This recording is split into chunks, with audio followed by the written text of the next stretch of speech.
All right, so our last part of this is making sure that we're taking care of the microscope properly and taking everything off of it before we're going to put it away. So properly putting the microscope away is if you've already cleaned your cover slip and your slide, you shouldn't have one on your microscope. So that should be out of the way as you go. Almost spilled that. So we want to make sure that's off. We want to make sure that the stage is all the way down using the coarse adjustment. And we want to make sure that our power is on low when we do that. We also want to make sure that our light is off in regards to the power for what we're doing.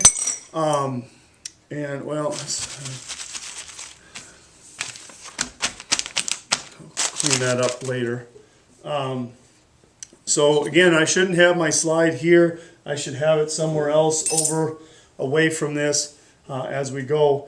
And then as long as my stage is down, I'm on low power, my power is off, then I'm going to unplug it from the power source. And some of these microscopes have cord clips.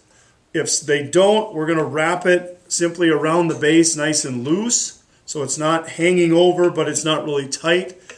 For the ones that have the cord hooks, we are just going to wrap this around with the cord, and then either hook the cord underneath, kind of loop it through, and then you know that everything is packed away, ready to go.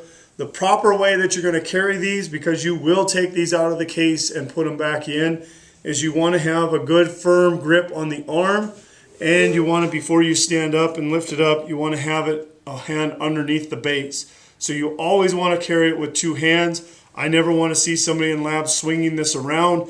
It's right in front of you. Good firm here, good firm here. Get it to the table, place it, and always make sure that it's away from the edge of the table. You also want to make sure when you put it in the case, I'll be standing by the case to show you, kind of review with you, but you want to make sure that you're putting it on the right shelf. And you're making sure that the cord is not coming off or anything like that. So if it does, we need to readjust, and there's ways that we can do it. We can hook it underneath there for that. So that's taking care of the microscope for this. The last thing is we'll take care of what do you do before you leave the lab for this.